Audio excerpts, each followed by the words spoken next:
লখনৌ থেকে সোজা কলকাতার কালীঘাটে এসে হাজির হলেন সমাজবাদী পার্টির রাজ্যসভার সাংসদ জয়া বচ্চন। কোনো সাংবাদিক সম্মেলন নেই, কোনো প্রকাশ্য রাজনৈতিক বার্তা নেই, সম্পূর্ণ রুদ্ধদ্বার বৈঠক মমতা ব্যানার্জির সঙ্গে। আর সেখান থেকেই শুরু হয়ে গেছে জল্পনা। সাম্প্রতিক রাজনৈতিক ধাক্কার পর মমতা বন্দ্যোপাধ্যায়ের অবস্থান নিয়ে নতুন করে প্রশ্ন উঠছে। ঠিক এই সময়ই জয়া বচ্চন কেন এলেন মমতা ব্যানার্জির সঙ্গে দেখা করতে? আর জয়া বচ্চনের এই হঠাৎ সফর রাজনৈতিক মহলে নতুন প্রশ্ন তুলছে। আপনারা জানেন যে মমতা নির্বাচনে পরাজিত হওয়ার পর এসেছিলেন অখিলেশ যাদব, ফোন করে খবর নিয়েছিলেন রাহুল গান্ধী, এরপর জয়া বচ্চন। কিছু কি ঘটতে চলেছে অন্তর্মহলে? মহুয়া মৈত্র বাইরে এসে বলেছেন এটা শুধুই সৌজন্য সাক্ষাৎ, আর ওদিকে বিজেপি নেত্রী এবং মন্ত্রী অগ্নিমিত্রা পাল কটাক্ষ করে বলছেন কারো বাড়িতে যে কেউ আসতেই পারে, সেটা তাদের গণতান্ত্রিক অধিকার। জয়া বচ্চনের সফর নিয়ে আমাদের কোনো মাথা ব্যথা নেই। তাহলে কি এমন ঘটতে চলেছে?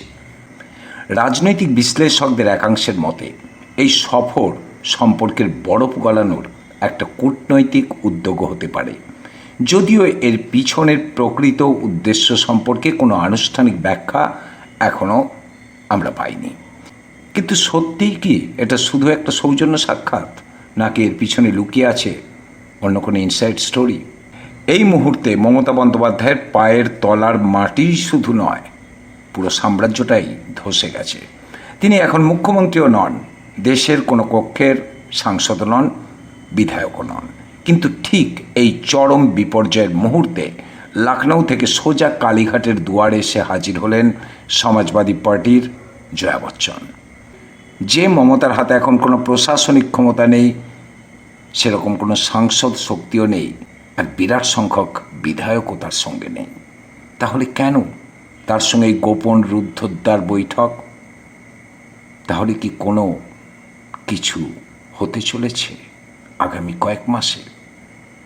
21শে জুলাইয়ের পর নির্বাচনের ফল প্রকাশের ঠিক পরই সমাজবাদী পার্টির প্রবীণ নেতা কিরণময় নন্দ লখনৌতে বসে সরাসরি মমতা বন্দ্যোপাধ্যায়কে আক্রমণ করেছিলেন।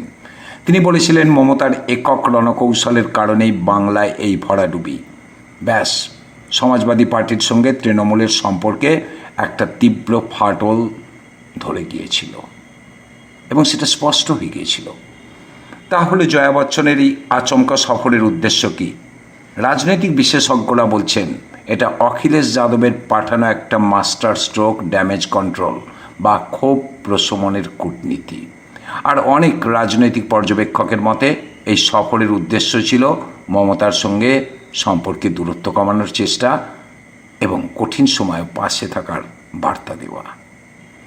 রাজনৈতিক বিশেষজ্ঞরা বলছেন জয়া বচ্চন এখানে কোনো ক্ষমতাশালী মুখ্যমন্ত্রীর সঙ্গে দেখা করতে আসেননি। তিনি এসেছেন স্ট্রিট ফাইটার মমতা ব্যানার্জির সঙ্গে দেখা করতে। তাদের মতে সমাজবাদী পার্টি মনে করে মমতা বন্দ্যোপাধ্যায়ের ব্যক্তিগত জনভিত্তি এখনও কিন্তু গুরুত্বপূর্ণ। মানুষ এর একটা বিরাট অংশ কিন্তু মমতার পাশে রয়েছেন। তৃণমূলের সাংসদ বিধায়করা একটা বিরাট অংশ দল ছাড়লেও বাংলার মাটিতে মমতার যে ব্যক্তিগত ক্যারিশমা এবং জনভিত্তি, সেটা কিন্তু রাতারাতি মুছে যায়নি। খেলাটা শুধু কলকাতার নয়, খেলাটা চলছে দিল্লিতেও। আর এখানেই আসছে আমাদের প্রথম বড় টুইস্ট। ভারতের রাজনৈতিক ইতিহাসে যা আগে কখনো ঘটেনি, ঠিক সেটাই ঘটছে। কংগ্রেস, তৃণমূল, সমাজবাদী পার্টি, ডিএমকে, আপ সহ ভারতের 23টি প্রধান বিরোধী দল এবং দেশের অন্যতম সেরা আইনজীবী কপিল সিব্বল নির্বাচন কমিশন নয়, রাষ্ট্রপতির কাছে নয়, বিরোধীরা সরাসরি সুপ্রিম কোর্টের প্রধান বিচারপতির হস্তক্ষেপ দাবি করেছেন। কিন্তু কেন? চিঠির ভিতরে কি এমন বিস্ফোরক তথ্য রয়েছে?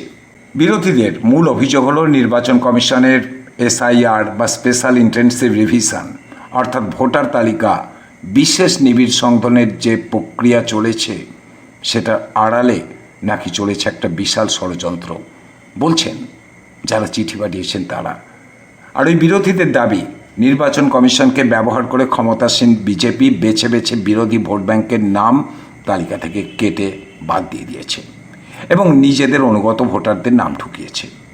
অন্যদিকে নির্বাচন কমিশন এই অভিযোগ কিন্তু অস্বীকার করেছে এবং তারা জানিয়ে দিয়েছিল ভোটার তালিকা সংশোধনের প্রক্রিয়া আইন মেনেই হয়েছে। বিরোধী জোটের আশঙ্কা, যদি ভবিষ্যতে আরও সাংসদদের ভাঙিয়ে নিয়ে যাওয়া হয় এবং রাজনৈতিক চাপ সৃষ্টির ঘটনা ঘটে, তার প্রভাব শুধু মহারাষ্ট্রে বা পশ্চিমবঙ্গে সীমাবদ্ধ থাকবে না, অন্য বিরোধী দলগুলো পরপর একইভাবে একই রকম পরিস্থিতির মুখোমুখি হতে পারে। তাই এই চিঠি আসলে শুধু মমতাকে বাঁচানোর জন্য নয়, পশ্চিমবঙ্গের জন্য নয়, এটা গোটা বিরোধী জোটের নিজেদের অস্তিত্ব বাঁচানোর লড়াই বলে মনে করছেন তারা।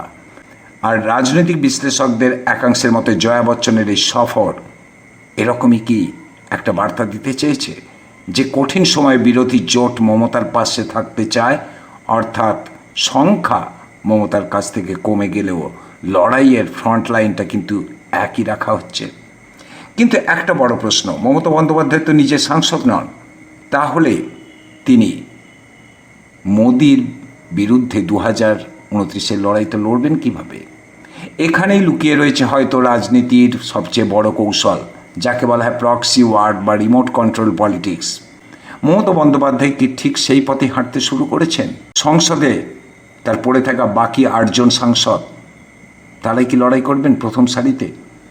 আর ব্যাকস্টেজের আসল থিঙ্ক ট্যাঙ্ক বা মাস্টারমাইন্ড হবেন মমতাই? বিরোধী রাজনীতির পর্যবেক্ষকদের মতে নরেন্দ্র মোদীকে সরাসরি রাজনৈতিকভাবে চ্যালেঞ্জ করার ক্ষেত্রে মমতা বন্দ্যোপাধ্যায়ের ভূমিকা এখনও গুরুত্বপূর্ণ মনে করছেন তারা। তাই তিনি সাংসদ না হয়ে দিল্লির মোদী বিরোধী জোটের প্রধান চালিকা শক্তি বা রিমোট কন্ট্রোল হতে চলেছেন বলে মনে করছেন একটা বিরাট অংশ রাজনৈতিক বিশ্লেষকদের। তাহলে পুরো ইনসাইড স্টোরিটা কি দাঁড়ালো? এখন বাংলায় পুলিশ প্রশাসন, স্বরাষ্ট্র দপ্তর, এগুলো সবই মুখ্যমন্ত্রী শুভেন্দু অধিকারীর হাতে। স্বাভাবিকভাবেই তৃণমূলের পুরনো দুর্নীতিগুলোর তদন্তের গতি বাড়বে, নেতাদের ওপর চাপ সৃষ্টি হবে। কিন্তু মমতা বন্দ্যোপাধ্যায়ের আসল শক্তি তো নবান্নের ঘরে ছিল না, তার শক্তি হলো রাস্তা। বলছেন তৃণমূলের নিচুতলার কর্মীরা। আর রাজনীতিতে কোনো স্থায়ী শত্রু বা স্থায়ী মিত্র বলে কিছু হয় না। জয়া বচ্চনের এই নীরব সফর আসলে এক বিশাল ঝড়ের পূর্বাভাস। আপনারা কি মনে করেন? সুপ্রিম কোর্ট এই 23 দলের চিঠির পর কি পদক্ষেপ নেয়? আর 20 জন সাংসদের বিদ্রোহ রুখে মমতা কি 2029-এ দিল্লির রাজনীতিতে একটা মুখ হয়ে উঠতে পারবেন? সেটাই এখন দেখার। জয়া বচ্চনেরই সফর হতে পারে সেই দীর্ঘমেয়াদী লড়াইয়ের ব্লুপ্রিন্ট তৈরি করা। ক্ষমতা হাতছাড়া হতে পারে, রাজনৈতিক সমীকরণ বদলাতে পারে, কিন্তু ভারতীয় রাজনীতিতে শেষ কথা কখনোই শেষ হয় না। জয়া বচ্চনের এই নীরব সফর কি মমতা ব্যানার্জির কাছে একটা নতুন অধ্যায়ের সূচনা, নাকি শুধুই সৌজন্য সাক্ষাৎ? উত্তর দেবে আগামী কয়েক মাসের রাজনীতি। আপনার কি মনে হয় শুভেন্দু অধিকারীর এই নতুন বিজেপি সরকারের সামনে মমতা বন্দ্যোপাধ্যায় কি পারবেন শূন্য থেকে ঘুরে দাঁড়িয়ে 2029-এর লিডার হতে, নাকি বাংলার রাজনীতি থেকে চিরতরে হারিয়ে যাবে তৃণমূল? কমেন্ট সেকশনে আপনার মতামত জানান। দেখা হবে পরের ভিডিওতে। আপনারা এতক্ষণ দেখছিলেন ভয়েস 9 বাংলা, মানুষের সাথে, সত্যের পক্ষে।